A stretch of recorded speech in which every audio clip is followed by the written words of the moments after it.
Oh, hey, Pookie. Do you want to go see a movie with me? I can't go. Well, I guess I'll go see it anyway since I already bought the ticket. You don't have to be rude about it. Hey there, I've recently discovered that every single movie that I watched growing up is horrible. I would be describing a movie where a girl dies, becomes a zombie, and her sidekick is a pirate, and they just pretty much become God, and my boyfriend would just be looking at me like, what the fuck are you saying? Today we're going to go over one of my favorite movies growing up, and that was Alpha and Omega. I'm sure you've heard of it, but if you haven't, buckle up. Start off with one of our main characters, Humphrey, and the peanut gallery, using a tree as a bobsled. And just for fun, we are going to have a little counter of how many times they would have actually died in this movie. We are also introduced to the female main character, Kate. Can't escape the greatest alpha ever! Now, it is well known throughout this movie that Kate is a alpha and the rest of the peanut gallery are omegas. But what they don't talk about is Kate is literally a acrobatist. A cute little meet cute moment where they like spin around, and the times their little paws aren't even touching, so I don't know how they're continuing to spin together. They definitely would have had a concussion by the time they hit the ground. Kate eventually gets pulled away by her father, and he gives Humphrey a good old classic you're not good enough for my daughter talk. And Humphrey the entire time is just completely ignoring him and ogling his daughter. I hate to say it, but I'm not rooting for Humphrey right off the bat. Kids movie, by the way. Kate's dad gives these innuendos on how they're not meant to mate together. Alphas and Omegas can't how do you say it? She is an alpha and he's an omega. Now, for a kids movie, there is a lot of innuendos of this mating. We're told that Kate is going to be sent away for the summer for alpha school, whatever that means. We're back from the summer. Humphrey is still drooling over Kate. Look who's back from alpha school. All their hair is grown out, but they're still the same. And Kate is still a skilled gymnast. Side note, they introduced these vegetarians, and they're literally just eating fermented berries. Vegetarians. We were showed just how great of a student Kate was at Alpha School by her failed hunt by chasing a bunch of caribous, and they turned full force on her. Kate shows off her airbud moves.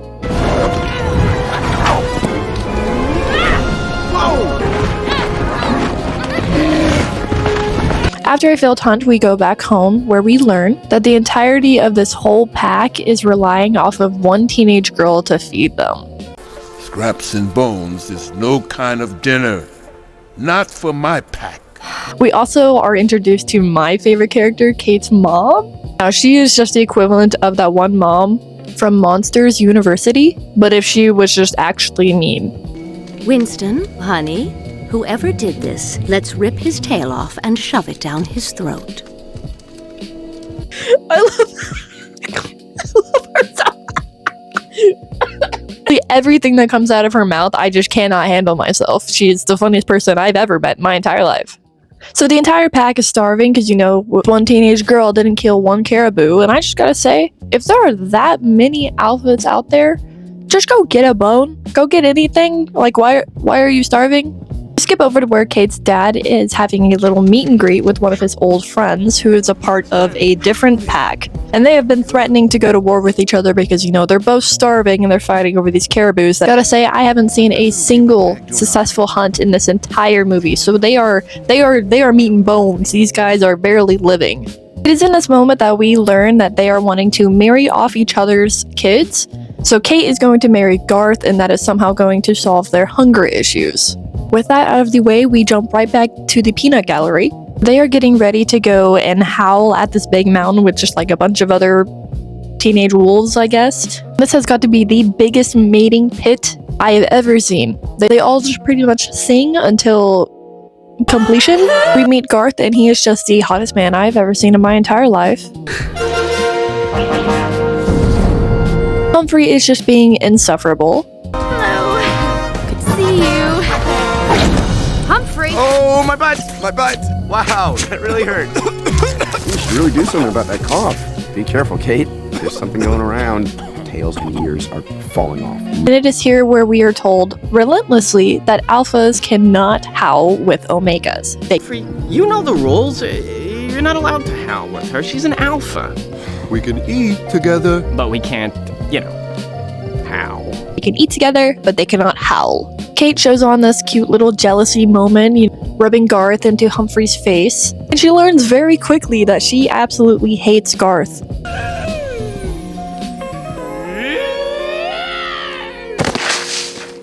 Was it, good for you? Very strong and kind of smart, but apparently he can't howl, and that's an issue. When he starts howling, there's a bunch of birds that just fall on the ground, and there's probably at least 12 of these little guys down there. So they both run away. Humphrey is continuing just to mess with Kate and drool all over her. Then suddenly, they're both hit with tranquilizer darts. Because surprise, there have been this crew of unnamed hunters coming into their land and taking wolves. This moment where they're just absolutely tripping off their balls. Then they get packed up and they're going to Idaho, baby. You go from a truck, a plane, to another truck. And I gotta say, I looked this up. This is over 17 hours. I feel as if they would have woken up before the plane ride. They don't wake up until they're already there. As soon as they get there, they run out, they meet these little duck dudes playing golf in the rudest bird that I've ever met in my entire life. He's using the wrong club. Could you do me a favor, Needles, and, shut the hole that makes the words? Eventually find out where they are, and I gotta say, have they ever seen a map? Because Kate is just dumbfounded of how far away they are from home. Do you know geography? Is that what you learned in Alpha School? You learned geography? After scaring these birds and almost dying again from chasing them, they eventually tell them about a train that goes right past their home that if they get on, they can make it. Roll credits, that's it. Problem solved. We are then taken back to see that the pack has completely lost their minds without their 12-year-old leaders. Kate's mom is just being Kate's mom, and I love her. I want to say one thing. If any of you wolves have hurt my daughter, I will personally rip out your eyes and shove them down your throat so you can see my claws tear your carcass open! Jeez, dude. This is where we are more introduced into Kate's little sister, Lily. And Lily gets to hang out with Garth. This relationship is the most adorable part about this movie, and I wish the movie was about them, honestly. There are just so many cute little montages of them just hanging out and genuinely getting along. It definitely feels like we are just following the wrong characters for this movie. It definitely feels like the movie should be about them instead of Henry, who literally risks their lives over a cupcake. Yeah, I'm not kidding. They eventually find this couple and they hitch a ride back in their car. And after exclaiming just how badly Humphrey has to pee, which he never does, by the way, he eventually finds this package of a cupcake. He eats it and it kind of looks like he's got rabies, which the shop owner immediately tries to shoot him because he looks like he has rabies. Kate, being the badass she is, just saves them all and they run away, but nothing can be easy for them because a giant storm starts right away and they're like, oh, we can make it through it. No, they don't. They almost die from a giant mudslide. For a moment, you think that Humphrey dies because there's this whole scene where Kate is hanging from his tail and they fall into this giant mud pit and she tries to save him and she's like, oh no. Turns out he's fine and actually shows that she cares a little bit about him. And I fully think that this is just Stockholm Syndrome. Like, yes, Humphrey is sweet in this movie. He has ulterior motives of just getting with Kate, and it shows. The whole point of why they got relocated was to repopulate, and they mention it. Now, the birds had told them that the train is on the other side of the mountain, so they decided that going over it and down it is the fastest way to get there. The mountain is covered in a bunch of snow and they eventually run into this little bear. And I gotta say, dude, don't do that. Bears have a pretty good track record and yeah, there's the mama bear. Humphrey hit the bear with a snowball and immediately starts crying. Going over Big Mama, literally chases them down the entire mountain. There were many points in this movie that they could have died, but right here, they would have been dead like 4 times. Put it on the counter. Humphrey tries to save them by telling multiple jokes to the bear. I get he's trying to be endearing, but it's just annoying. My slime video turned off. And it's in this moment that he's been waiting his entire life. He's been practicing with this bobsledding. They fall down off the mountain and the tree that they were on turns into a bobsled. Actually make it to the train, slamming right into it, having a pretty cute moment within the train.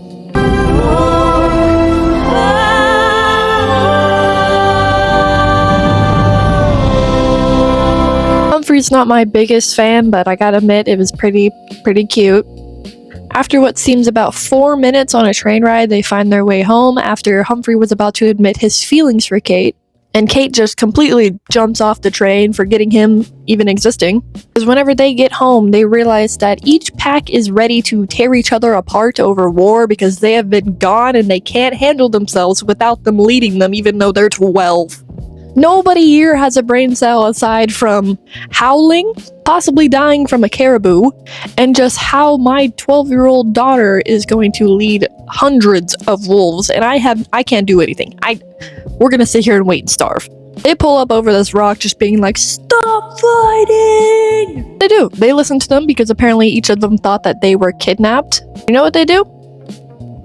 They get married. They go ahead and marry the kids. You know what? Why not pick off right where we left off? Kate agrees to marry Garth. Garth, by this point, doesn't really want to do because he's fallen in love with Lily, which I don't blame him. She's really adorable. They move on to the wedding, which is just pretty much them rubbing all up on each other in front of both of their families. How about we not do that? Can we not do that? Children movie consists of them like rubbing all of each other, accepting their scents, and like biting each other's ears, and then all of a sudden, Kate decides that she'd rather marry Humphrey. At this point was upset that he didn't get the girl at the end of the story, and he's already making his way towards the train to leave. Because, and I quote, "Lone wolf thing." But before they can even find Humphrey, the caribou are back. They ambush everyone. They're absolutely brutal in their track. And you know what? You know what happens? Kate fucking dies. They kill her. They do it. Nah, I'm just kidding. They get over this so fast. Like Kate like almost died. You all howled because you're sad and then just, oh, I'm alive. They move right on to the wedding. Humphrey and Kate share some cute little whisperies of which we'll never know. They eventually pitch the idea of both of the couples getting married, and that is what will unite the packs.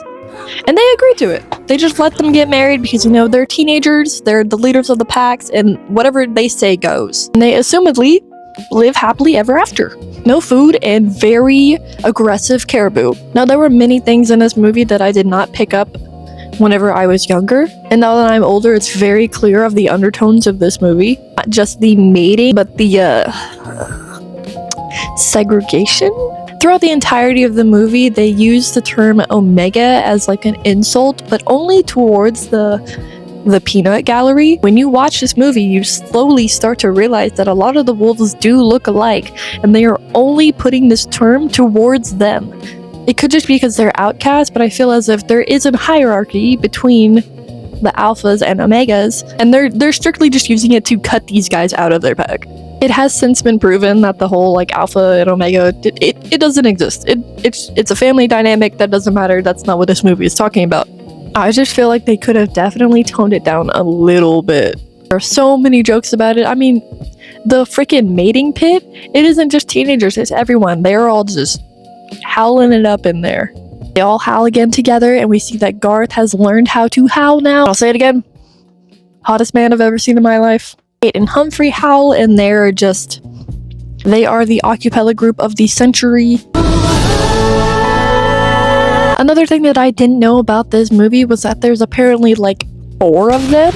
Now, I've only seen the first one, so if you guys want me to cover the rest of them, just let me know. That's all I have for you today. I'd love to know your thoughts about the Alpha and Omega movies. If so, put them down there and just let me know.